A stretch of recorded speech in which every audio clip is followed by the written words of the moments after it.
Felipe Luiz dá pulos de alegria com essa notícia, mas fica triste com outra. Várias outras notícias do Flamengo. Toca aí, meu parceiro, minha parceira. Tocou também comigo, rubro-negro. Vamos às notícias do Flamengo. Já estou aqui diretamente dentro desse carro da capital de Minas Gerais, Belo Horizonte, meu parceiro e minha parceira rubro-negra. Daqui a pouquinho o Flamengo chegará a Belo Horizonte. Você vai acompanhar ao vivo tudo na Pedrão RN TV, beleza? Bom, vamos comentar algumas notícias do Flamengo. Tem muita coisa pra gente conversar. Afinal de contas, amanhã a bola rola para Flamengo e Cruzeiro. Cruzeiro e Flamengo aqui diretamente da capital mineira. O Flamengo tentando manter a liderança aí do Campeonato Brasileiro. Jogo fundamental para todos nós rubro-negros e, lógico, o reencontro entre Gabriel Barbosa e Fabrício Bruno. E, na minha opinião, o Gabriel Barbosa vai levar a pior, o Fabrício Bruno vai levar a pior e o Mengão vai sair com a vitória. Mas vamos lá, pessoal. Às 10 horas da manhã, os jogadores se apresentaram ao CT Jorge Lau, ao CT Ninho do Urubu, para realizar a última atividade com foco total nessa partida diante da equipe do Cruzeiro, beleza? Tivemos aí atividade sendo realizada. Às 2 horas da tarde, o Flamengo saiu para o aeroporto internacional da cidade do Rio de Janeiro. Às 4 horas da tarde, o avião decolou rumo a Belo Horizonte, o aeroporto internacional de Confins. E às 5h10 da tarde é o horário da chegada prevista do Flamengo, da delegação do Flamengo para cá, Belo Horizonte, capital de Minas Gerais, pessoal, né? E o time do Flamengo chegou, ou chegará, ou chegou agora. O verbo depende no momento que você está assistindo esse vídeo aqui, não é mesmo? A ver aí o horário que você vai assistir, beleza? Cerca de 45 mil torcedores estarão, melhor dizendo, no estádio do Mineirão amanhã nessa partida diante da equipe do Flamengo. Não tem jeito, né, gente? O Flamengo, ele movimenta a economia, ele movimenta a microeconomia, macroeconomia. O Flamengo, ele movimenta tudo, não tem jeito, né?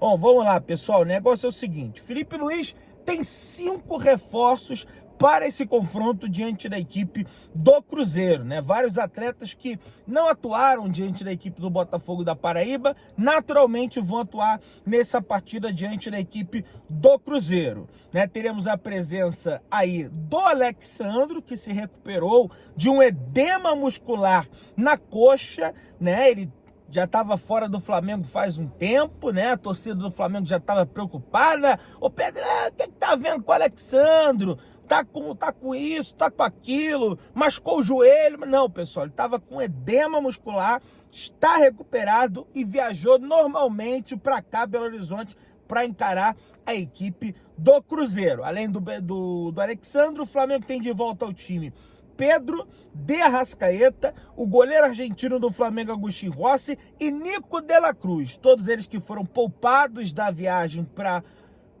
o Maranhão, melhor dizendo, né? Falar Paraíba, não foi Paraíba, para o Maranhão, para enfrentar o Botafogo da Paraíba, estão de volta ao time do Flamengo para encarar esse confronto aí, esse embate diante da equipe do Cruzeiro, pessoal, que vai botar Gabriel Barbosa aí na alça de mira de Léo Ortiz e Léo Pereira. Será que os jogadores do Flamengo já conhecem o Gabigol? Ele não vai arrumar nada nesse jogo? Eu acho que sim. Pessoal, o Bruno Henrique não participa diretamente. Aliás, o Flamengo tem um desfalque, tá, pessoal? A assessoria de imprensa do Flamengo divulgou que o equatoriano Gonçalo Plata não viaja para cá, Belo Horizonte, em função de dores no joelho, pessoal. Já faz um tempo, né? O Gonçalo Plata, diante do confronto contra a LDU, teve esse problema de dores no joelho, acabou não jogando diante da equipe da LDU e, mais uma vez, Gonçalo Plata sequer viaja agora para Belo Horizonte por conta desse desconforto no joelho, dessa dor no joelho, a ver se ele estará disponível para a viagem contra a equipe do Central Córdoba, a partida que acontece essa na Argentina, em Santiago del Estero, partida que é decisiva para o Flamengo nesse jogo pela Copa Libertadores da América. Bom, para introduzir a situação do Bruno Henrique, meus amigos e minhas amigas, o negócio é o seguinte: o Bruno Henrique não participa diretamente de um gol pelo Flamengo desde aquele 2-1 do Flamengo, segunda rodada do Campeonato Brasileiro, diante da equipe do Vitória, pessoal. Desde lá, o atacante soma 7 jogos sem participações diretas com gol ou assistência. Foi titular em 5 e começou na reserva em 2 e não consegue participar mais de gol nenhum. E isso acontece, isso casa certinho com o indiciamento da Polícia Federal em relação ao Bruno Henrique, em relação a essa suposta participação do Bruno Henrique em esquema de apostas. E aí, mais uma vez, eu trago à tona a reflexão. A que ponto essas notícias da mídia, da imprensa, esse suposto envolvimento do Bruno Henrique não está pesando no psicológico do jogador para as partidas, porque a gente sabe que ele é um jogador decisivo, sabemos que ele é um jogador que participa ativamente das jogadas, dá assistência, participa dos gols do Flamengo, e já faz um tempo que ele não participa. Eis a questão: o que fazer? Mantém. Ele é inocente, até que se prove o contrário, mas não tá bem. Será que tem a ver? Ó, tá tapando o escudo do Flamengo aqui, ó. Será que tem a ver isso aí ou não tem nada a ver? Fica a pergunta aí pra você, torcedor do Mengão. Deixa aí nos comentários que eu quero saber, beleza? Galera, o negócio é o seguinte: pra você ver a importância das categorias de base do Flamengo para o Flamengo, isso diz muito sobre a essência do clube, a essência do Flamengo, que é de formar garotos, que é de formar bons jogadores. Segundo o levantamento do GE, 25% dos gols do Flamengo em 2025 saíram dos pés de jogadores formados nas categorias de base do clube, incluindo aqueles que já estão integrados na categoria de cima. O jovem Wallace é quem lidera o ranking com 6 participações em gols. Ele teve 4 gols e 2 assistências. Depois teve o Wesley, cria da categoria de base do Flamengo, 2 gols e 1 assistência. Em terceiro, Guilherme, 1 gol e 2 assistências. Em quarto, Matheus Gonçalves, 2 gols pelo Flamengo nesse ano. Em quinto, Felipe Tereza, 1 gol e 1 assistência. Em sexto, Joshua, 1 gol. Em sétimo, Daniel Salles, 1 assistência, para você ver a importância da categoria de base no Flamengo, como é importante.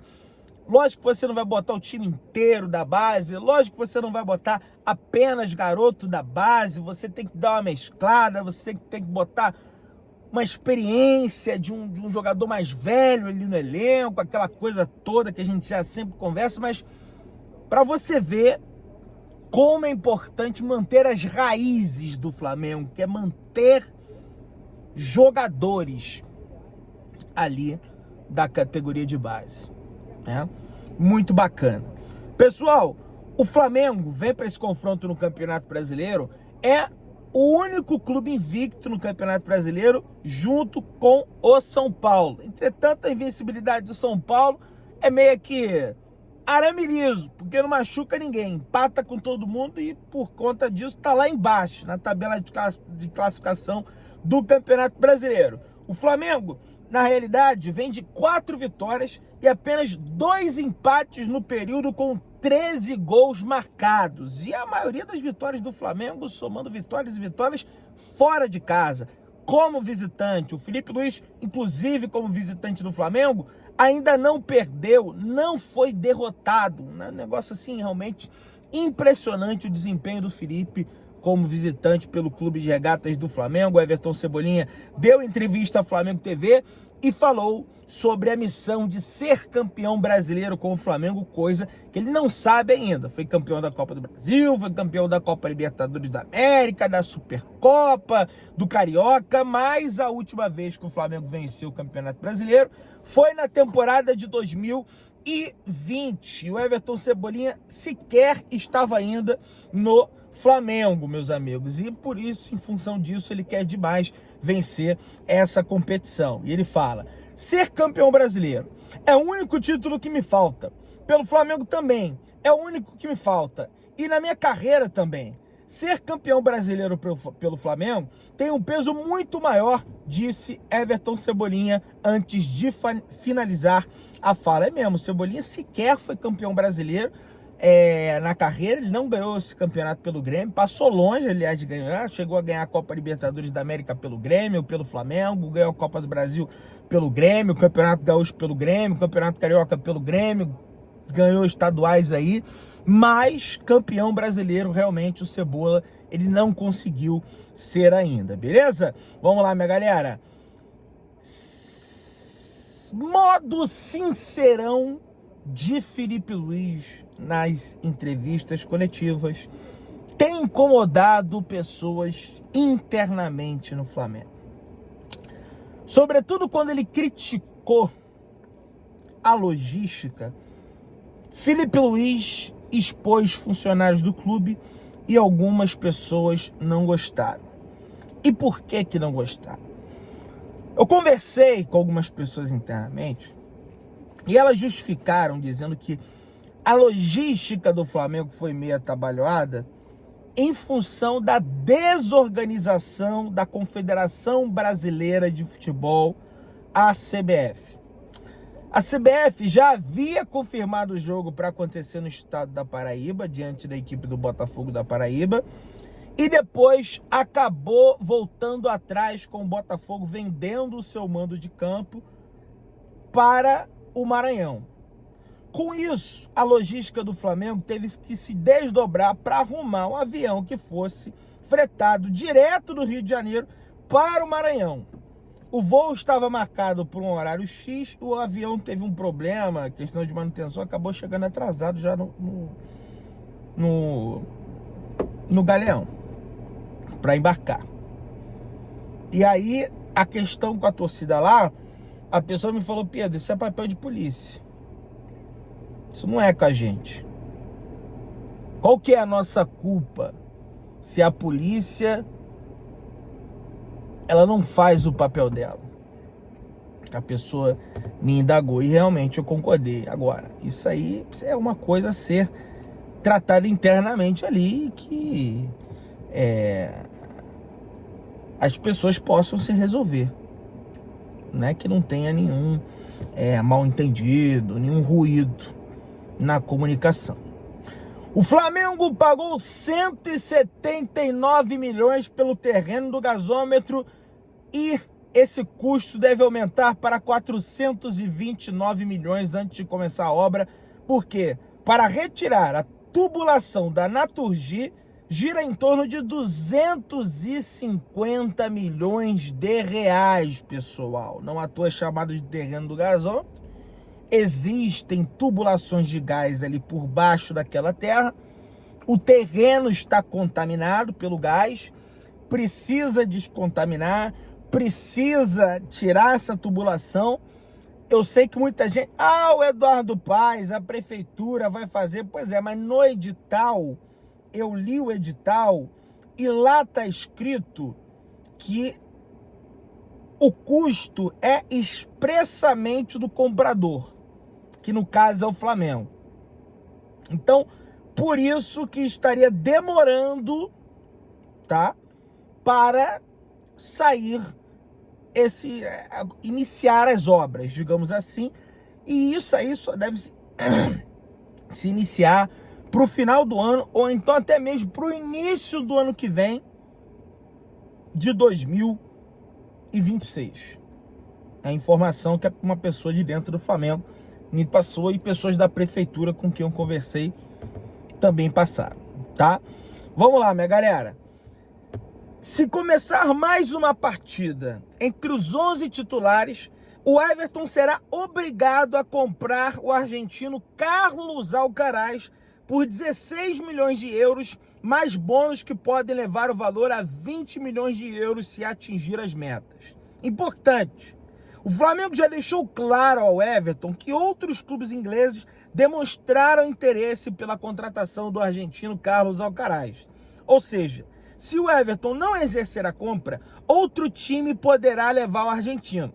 A escalação de hoje do Everton pareceu um sinal de que eles têm receio de não exercer o direito da compra do jogador e outro clube acabar levando Carlos Alcaraz. Então, pessoal, Carlos Alcaraz, que estava em vias aí de não ser vendido para o Everton, aconteceu uma reviravolta e ele deve acabar indo realmente para a equipe inglesa do Everton. O técnico do Everton já deixou claro em entrevista coletiva que deseja permanecer com o jogador, gosta do futebol do jogador e se for escalado por mais uma vez, o Everton, será obrigado a comprar os direitos econômicos do jogador. Não é nem opção, é obrigado. Inclusive, o Everton, se não me falha a memória, tem mais 3 partidas, né? 3, 4 partidas aí pela Premier League, então tem tempo hábil para escalar o Alcaraz e acabar exercendo o direito de compra, a obrigação de compra do jogador argentino. O que você acha disso? Deixa aqui embaixo nos comentários, beleza? Segundo Diogo Dantas, do jornal O Globo, o fator Neymar pesa e Abel Ferreira ganha força para ser plano B da CBF, mesmo com Jorge Jesus livre no mercado. A demissão de Jorge Jesus do Al Hilal já era esperada, mas a CBF não faz qualquer movimento. A resistência de Neymar é apontada pelos principais envolvidos como principal entrave para o acerto. Com isso, Abel deixa de ser um plano C e passa a ter um maior apelo na seleção brasileira do que Jorge Jesus. A prioridade segue sendo Ancelotti. Pessoal da CBF, vocês estão cada vez mais desvalorizando a seleção brasileira. O Ancelotti não quer vir para a seleção brasileira. Em nenhum momento ele demonstrou que quer vir. Ele demonstra que quer permanecer no Real Madrid. Ele tem contrato até o ano de 2026. Ele nunca deu sequer uma declaração flertando com a seleção brasileira. O Abel Ferreira é retranqueiro e vocês, com todo respeito, mas estão abaixando a cabeça para o Neymar. O Neymar não tem que ser o dono da seleção brasileira. Nem o Pelé era o dono da seleção brasileira, conquistando 3 títulos mundiais. A seleção tem 5 títulos mundiais. O Neymar não ajudou a ganhar nenhum. Zero título mundial o Neymar ajudou a ganhar. Ele não tem que mandar. O Neymar é ex-jogador em atividade, gente. Ele sequer consegue jogar futebol de alto rendimento. Ele não consegue. Toda hora ele lesiona, é festa, é bebida, é isso, é aquilo. O cara não quer saber mais de futebol. E vocês estão se baseando em cima de que um ex-jogador de futebol que tenta jogar futebol, vou lá pro futebol brasileiro porque lá é mais fácil, lá eu vou conseguir jogar. Não consegue. E o Jorge Jesus estava certo. Porque ele ficou chateado, ele deu declaração lá na Cazé TV que não gostou da forma que foi tratado e que a resposta ele ia dar dentro do campo. Cadê a resposta? Jogando só Campeonato Paulista. Chegou no Campeonato Brasileiro, não tem uma sequência de jogos. Não consegue jogar 2, 3, 4, 5 jogos seguidos. Aí vão ficar se baseando em Neymar. O técnico da seleção tem que ser o Jorge Jesus, gente, pelo amor. Se inscreva no canal, acione o sininho da notificação, deixa o teu like, tamo junto, saudações rubro-negras.